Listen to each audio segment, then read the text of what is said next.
Bonjour, ici Chris Thompson de retour avec vous. En septembre 2013, j'avais mis en ligne la vidéo intitulée « La vitesse tue votre portefeuille » pour démontrer comment le contrôle de la vitesse visait principalement les conducteurs prudents. En 2014, le gouvernement de la Colombie-Britannique complétait son étude sur la vitesse et avait ensuite augmenté les limites sur certains tronçons des routes de la province. Depuis, il y a eu une levée de boucliers afin d'annuler ce progrès en matière de limitation de vitesse et ensuite s'est ajouté un mouvement en faveur d'une application plus stricte de la loi contre la distraction au volant, particulièrement celle de l'utilisation du téléphone cellulaire. Maintenant, j'aimerais vous montrer comment l'utilisation abusive des statistiques s'est traduite par une application inutilement stricte des lois contre les excès de vitesse et de l'utilisation des téléphones portables. Je commence avec le reportage qui m'a suffisamment irrité pour produire cette nouvelle vidéo. The latest numbers given to Global News show that in 2016, after the limit was raised, there were 159 crashes, an increase of 23%. Premièrement, si vous preniez 3 minutes pour consulter en ligne les données compilées par le gouvernement de la Colombie-Britannique, vous constateriez qu'en 2015, 2016 et 2017, la vitesse moyenne a été inférieure à celle des 10 années antérieures. On ne peut donc pas blâmer la vitesse catégoriquement. Deuxièmement, récupérer le reste des données. Nous les avons demandées au ministère et 32 minutes plus tard, je ne plaisante pas, c'est le tableau qu'ils nous ont envoyé. Les fins d'année sont légèrement différentes. Voici l'augmentation de 23 % rapportée par Global, qui ne tient pas compte de la baisse de 11 % et le fait qu'après avoir relevé la limite, 3 des 4 années suivantes ont été les plus sécuritaires de la dernière décennie. Ne vous inquiétez pas, nous reviendrons sur cette période un peu plus tard. Et si ça vous embête, attachez votre ceinture, parce qu'il s'agit là d'une des manières dont les gens mentent avec des statistiques. 3 brèves décharges de responsabilité. Premièrement, je travaille pour SenseBC et contrairement à ce que certains peuvent croire, nous n'essayons pas d'amener les gens à conduire plus vite ou à utiliser leur téléphone cellulaire au volant. Nous pensons que les vitesses de déplacement sécuritaires de la majorité des conductrices et des conducteurs prudents devraient être légales et que les contraventions devraient être justifiables. Deuxièmement, la plupart des séquences utilisées dans cette vidéo proviennent du réseau Global en Colombie-Britannique, simplement parce que ce sont eux qui font le plus de reportages concernant le transport sur les routes. Certes, CTV couvre aussi le sujet. Well, when does a stop sign not mean stop? Jamais. C'est un panneau arrêt. Mais j'aime bien Global. J'y suis allé souvent et je pense que dans l'ensemble, ils font un très bon travail. Parfois, les événements doivent être remis en question un peu plus. Et troisièmement, mentir avec des statistiques ne veut pas nécessairement dire mentir au sens propre. Ça signifie l'utilisation des nombres pour tenter de justifier un sujet que ces nombres ne justifient pas. Généralement, conduire un véhicule est incroyablement sécuritaire. Écoutez Stephen Dubner et Stephen Levitt, les auteurs de Freakonomics. What comes to mind risk-wise when I say the following things? Something almost everybody does every day, driving your car. Incredibly low. If nothing were to kill you except driving your car, and all you did was drive your car day and night, day and night, day and night, you'd expect to live for 250 years. Si Mozart était devenu chauffeur de taxi au lieu d'écrire la sonate pour piano numéro 16 en C, statistiquement, il serait encore vivant aujourd'hui, en supposant bien entendu que sa voiture ne soit pas tombée en panne. Je vous avais prévenu d'attacher votre ceinture. Et la plupart d'entre nous embarquons en automobile et nous nous rendons à destination. What country is this car from? It no longer exists. Tout se déroule très bien à presque toutes les occasions. Put it in H! Certains jours, des accidents sont évités de justesse. Idiot! Et très rarement, un événement très sérieux se produit. Et le nombre d'événements très sérieux à la grandeur de la province est basé sur les probabilités. J'aimerais vous montrer comment les routes qui deviennent plus sécuritaires avec les années peuvent encore montrer des augmentations du taux d'accidents. En 2016, il y a eu environ 300 décès sur les routes de la Colombie-Britannique. Avec une population de 4,6 millions d'habitants, vos chances de mourir dans un accident de la route sont d'1 sur 10 000. Un chiffre arrondi, et parce qu'il y a des citoyens qui ne conduisent pas. Modélisons maintenant une population d'1 million de personnes. Avec mon ordinateur, c'est là où Excel manque de chiffres. Imaginons une année 1950 de référence et rendons la circulation routière 1% plus sécuritaire à chaque année. Cette ligne parfaitement droite représente le nombre annuel de victimes anticipées. En d'autres termes, le danger que représente la conduite automobile. Mais ce n'est pas comme ça que la probabilité aléatoire fonctionne. Lorsqu'Excel lance le dé électronique à 10 000 côtés, on obtient quelque chose de beaucoup plus compliqué. En demandant à Excel de relancer les dés, la tendance générale est toujours à la baisse autour de notre ligne théorique. Cependant, il se produit de bonnes augmentations de courte durée, plusieurs sont supérieures de 40 ou 50 % et certaines excèdent même 100 %. Mais nous savons que chaque année est plus sûre que la précédente parce qu'il y a plus de gens, probablement, qui conduisent d'indestructibles Volvo. C'était la seule séquence que j'avais avec une Volvo. Ces augmentations sont donc des fluctuations aléatoires qui n'ont aucune signification. Les gens peuvent donc chercher à blâmer d'autres événements traumatisants. Par exemple, Kenny G vient de lancer Songbird.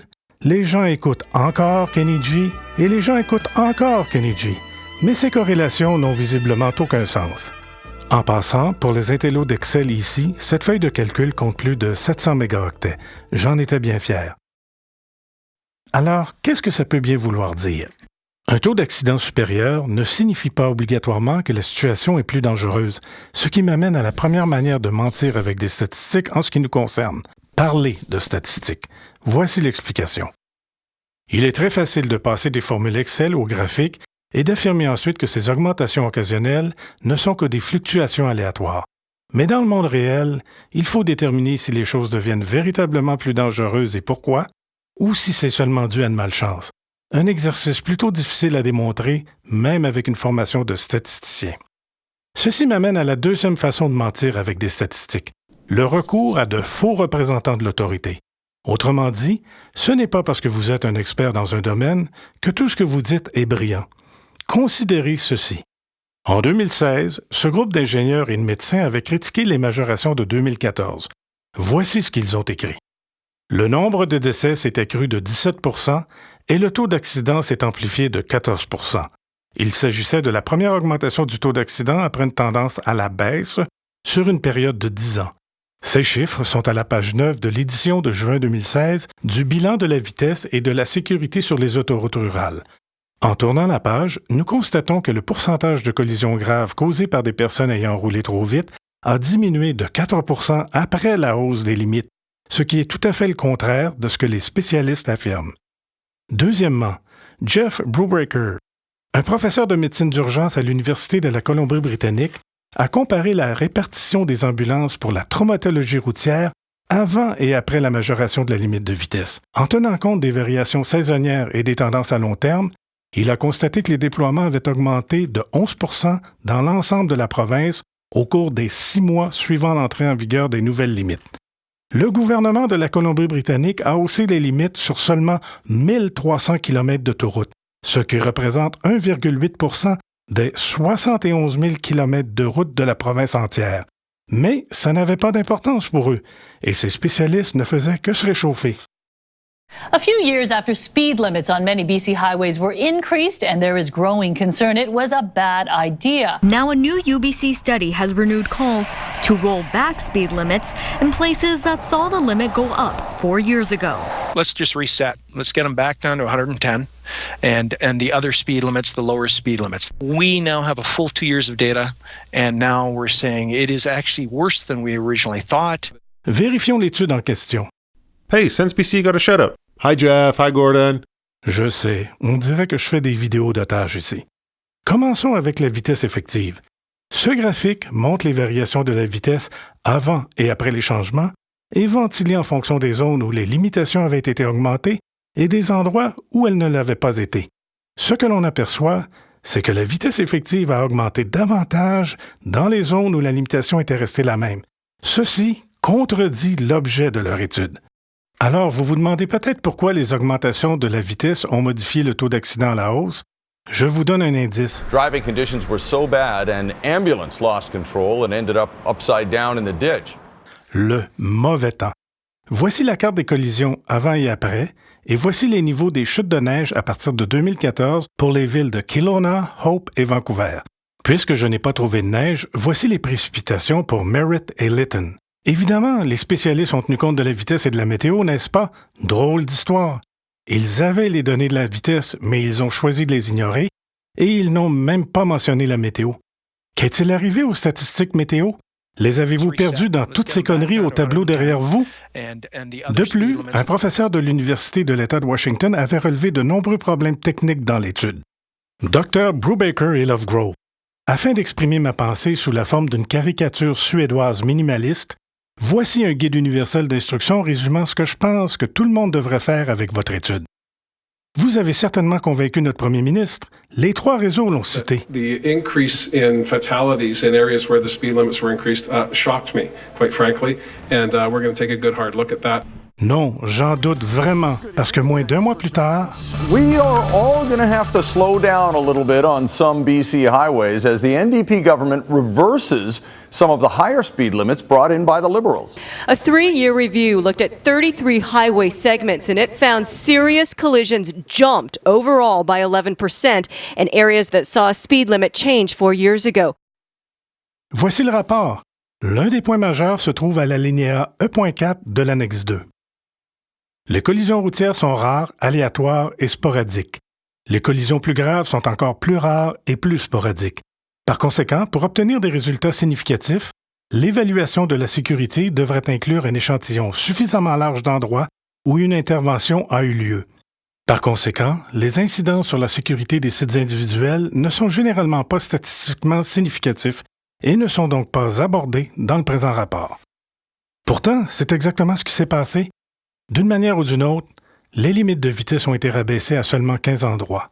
Dans 7 de ces 15 tronçons de route, la vitesse rapportée par le ministère avait déjà diminué après qu'ils aient relevé la limite en 2014. Le problème est le suivant. La logique de la vitesse tue fonctionne comme ceci. Des limites plus élevées entraînent des vitesses plus élevées qui produisent plus d'accidents. Mais pour le nombre de fois où l'on nous a fait avaler la notion de la vitesse tue et les policiers qu'on monte aux nouvelles de 18 heures demandant aux gens de bien vouloir ralentir, vous vous attendiez à avoir des corrélations claires et non ambiguës pour ces 2 faits. Hélas, ce n'est pas le cas. Dans près de la moitié des 33 tronçons de route où les limites ont été changées en 2014, les vitesses enregistrées par le ministère montrent que celles-ci ont diminué après la hausse. Et dans près du tiers, la vitesse effective a augmenté, mais le nombre d'accidents a diminué. Je pense que cette filiation est grossièrement exagérée. Parlons maintenant d'une autre manière avec laquelle on fait mentir des statistiques, la présentation d'informations simplistes ou biaisées. Dans la première histoire, nous avons vu une nouvelle incomplète et je ne sais pas combien de reportages de ce genre j'ai pu regarder au lieu d'entrevues intelligentes avec des experts. On préfère nous présenter de paresseux vox pop comme celui-ci. Asking these buskers what they thought of distracted drivers and they broke out in song. Pourquoi? Pourquoi demander l'opinion à celui qui pense qu'il a besoin d'une chaise et d'un instrument de musique, mais ne peut s'en payer qu'un seul? Je sais que l'explication sera la suivante. My opinions are as valid as the next man's. Yeah, all right. Just come on down. Non, elles ne le sont pas. Votre opinion sur un sujet vaut autant que vos connaissances sur celui-ci. Tous les vox pop ne servent qu'à écouler le temps ou faire passer les gens pour des idiots. Regardez celui-ci. Hi, I'm Governor Mike Huckabee of Arkansas, wanting to say congratulations, Canada, on preserving your national igloo. Thank you, Governor. Voici la façon convenable afin qu'un vox pop fonctionne. Larry, what do you think about this policy of opening up Starbucks to non-customers? That it's really not an issue. Who cares? I don't understand why you're here or why people even care. No one in America cares about this. Vous devez maintenant penser que je suis un démon de la vitesse qui essaie de blâmer la météo afin de pouvoir rouler plus vite. Si les médias avaient fait leur travail, vous n'auriez pas à me croire sur parole. Le 14 décembre 2018, la Société de l'assurance de la Colombie-Britannique, ICBC, a écrit une lettre à la Commission des services publics pour demander une augmentation des primes. À la page 160 de l'annexe D.0.4, nous avons trouvé ceci. Les 2 derniers trimestres de l'année fiscale déficitaire 2016-2017 sont exclus du modèle car des conditions hivernales défavorables au cours de cette période ont entraîné un nombre élevé de demandes d'indemnisation, ce qui pourrait fausser les prévisions si cette période était incluse dans le modèle sans les ajustements appropriés. Vous vous rappelez du tableau de la ICBC? 2016 et 2017 sont ces 2 périodes. Je ne comprends tout simplement pas. Tout le monde semble blâmer uniquement les limitations de vitesse sans examiner attentivement les autres causes possibles. Pour être honnête, j'ai trouvé une initiative de sécurité tellement stupide que les médias l'ont aussi remise en question. And here's another creative tool to drive home the message about slowing down. BCAA and Preventable temporarily installing a 3D optical illusion called Pavement Patty. The idea is, as drivers approach the image, a child appears to pop up and run across the street, a visual cue to take extra care and adhere to the speed limit. Isn't it possible that might just confuse people? That is true. Oui, sans blague. Vous montrez aux gens à renverser des enfants ou à franchir la double ligne jaune dans une zone scolaire. D'accord. Méthode numéro 4. La fiabilité du classement ordinal. En d'autres termes, le pire, le deuxième pire, le troisième meilleur, etc. Si je vous disais, et c'est bien vrai, que la Saskatchewan était la deuxième province la plus meurtrière pour la plongée sous-marine en 2009, vous vous demanderiez ce qui a bien pu se passer. La faim avait-elle triomphé sur le gros bon sens? Vous penseriez avec raison qu'il est probablement dangereux de faire de la plongée en Saskatchewan, et même inutile, mais vous vous tromperiez sur la dangerosité. Personne n'est mort en faisant de la plongée sous-marine en Saskatchewan en 2009, mais le simple fait d'affirmer que c'était la deuxième pire province vous a fait croire que c'était vraiment funeste. On ne peut pas donner aux gens qu'une partie de l'histoire. Maintenant, la réplique en Colombie-Britannique. Those who are using cell phones or texting while driving, distracted driving, because the reality is it kills more people now than those who are driving while impaired. Oui, mais c'est une déclaration dénuée de sens sans le contexte. Si vous regardez comment la distraction au volant est devenue un problème plus sérieux que celui de la conduite avec facultés affaiblies, vous constateriez que les décès attribuables aux facultés affaiblies ont diminué plus rapidement que ceux attribuables à la distraction au volant, qui sont en régression eux aussi. En tenant compte que la population de la Colombie-Britannique a augmenté de 10 % au cours de la période dans ce graphique et que l'utilisation du téléphone cellulaire a connu une croissance de 50 % durant le même intervalle, la distraction au volant est bien moins problématique qu'on le prétend. Et cette différence est de 3 personnes. Plus de gens sont décédés en plongée sous-marine en Colombie-Britannique. À titre de comparaison, la vidéo suivante est bien plus révélatrice que les commentaires de Farnworth.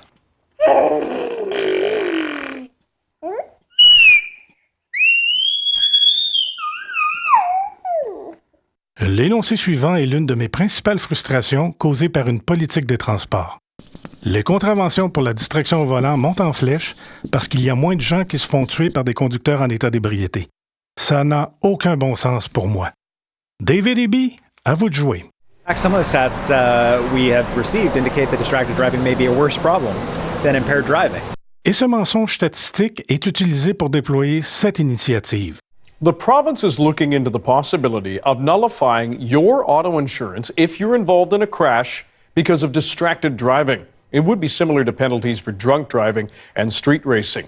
So to treat distracted driving as different than impaired driving seems strange. Je pense que c'est une très mauvaise idée, surtout depuis que A judge has ruled you can get a distracted driving ticket for just having your phone in your hand. Et particulièrement depuis Questions are being raised about whether or not a cell phone resting in a car's cup holder constitutes distracted driving. Je dois dire que l'annulation de votre assurance pour avoir simplement touché à votre téléphone ou n'y avoir même pas touché Face down in the cup holder serait bien plus pénible que de regarder cet homme. Je le répète, je ne pense pas qu'il devrait être permis de faire l'imbécile avec son cellulaire. Mais si vous voulez faire payer 2000 $ à quelqu'un parce qu'il est assis à côté de son téléphone, votre justification devrait être plus solide que ça. Finalement, la dernière et la pire façon de mentir avec des statistiques, c'est d'inventer des choses.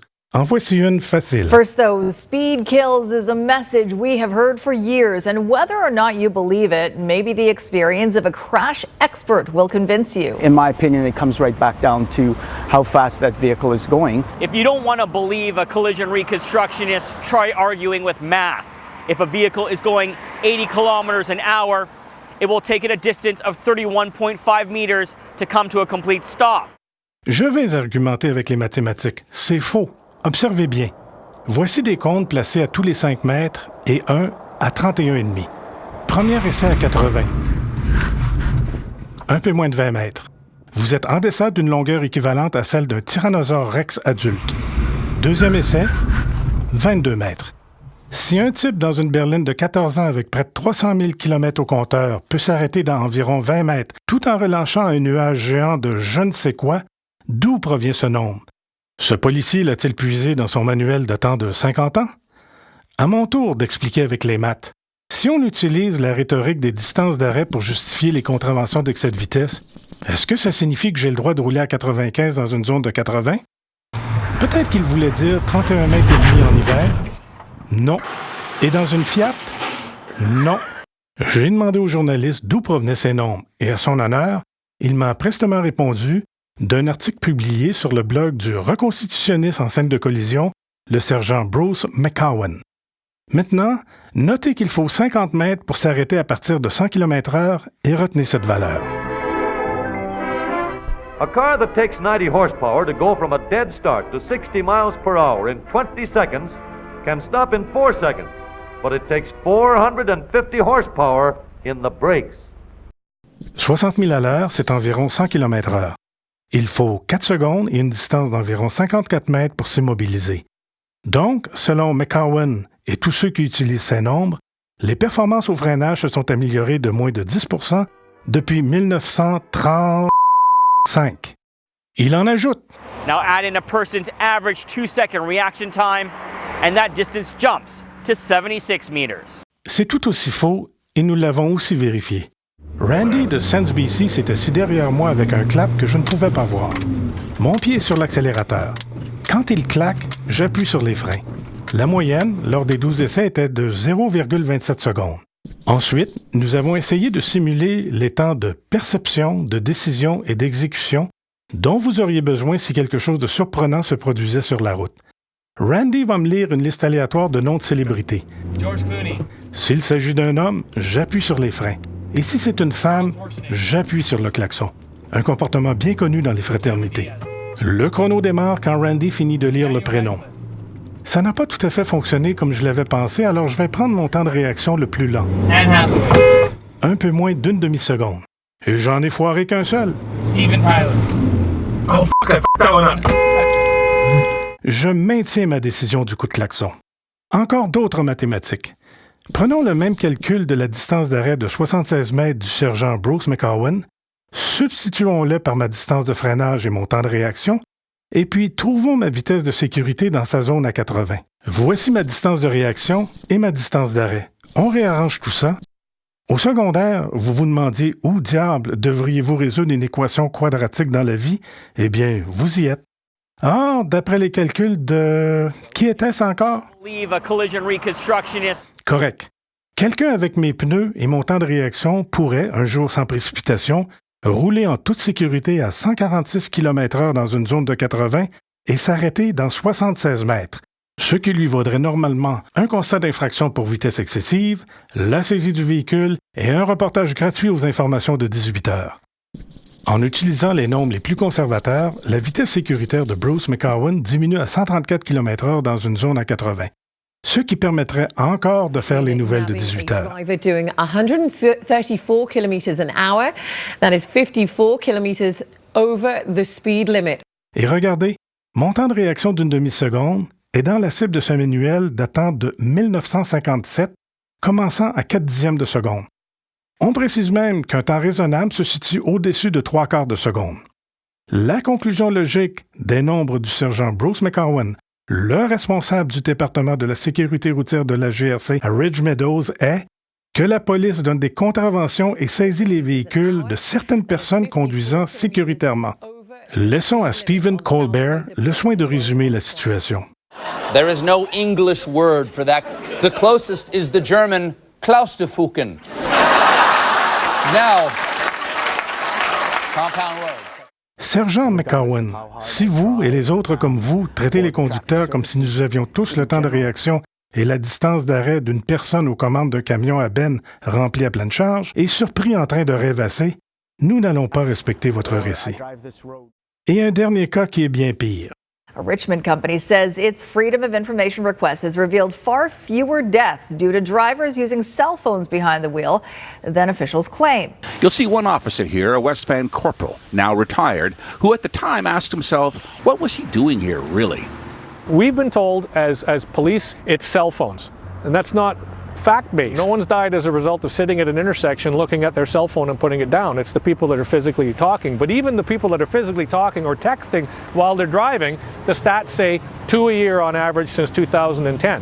Not the huge numbers that ICBC is telling us. Attendez une seconde. Je peux vous demander quelque chose?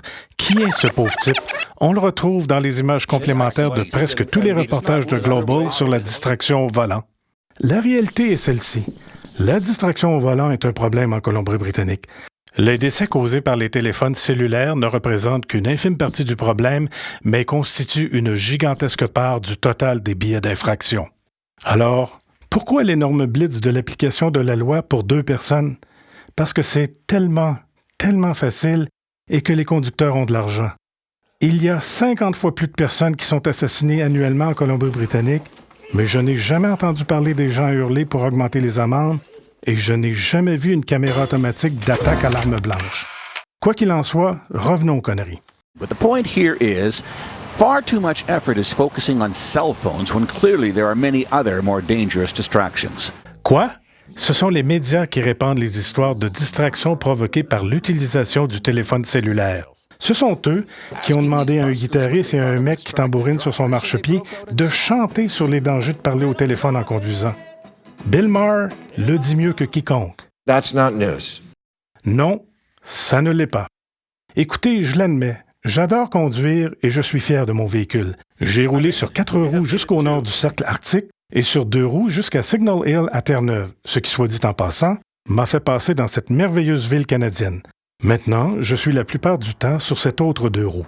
Je suis fier de mon dossier de conduite sans accident et j'excède souvent la limite de vitesse. Nous le faisons tous. Voici ce que j'aimerais que vous reteniez de cette vidéo. Les millions de personnes conduisant en toute sécurité à tous les jours n'intéressent pas vraiment les salles de nouvelles. Elles doivent pouvoir extraire des drames dans presque tout ce qu'elles trouvent. Prenez avec un énorme grain de sel les informations affichant des statistiques, parce que la plupart du temps, elles sont biaisées en faveur du sensationnalisme. Si un journal télévisé d'1 heure répartissait le temps au prorata de toutes les causes de décès, environ 19 secondes seraient allouées au transport. Mais l'inquiétude, la controverse et l'indignation attirent bien mieux les revenus publicitaires que mon honnête bulletin de nouvelles. Good evening, I'm Chris Thompson. Our top story. The world today is safer than it's ever been in almost every respect. In transportation news, if you'd like to go out for a drive and you pay attention and don't do anything stupid, you'll almost certainly be fine. In the weather, the world is slowly getting warmer and we should all be concerned a little bit more. In sports, the sports team from your particular geographic region sucks, but you should all be concerned a little bit less. I'm Chris Thompson. Thank you and good night.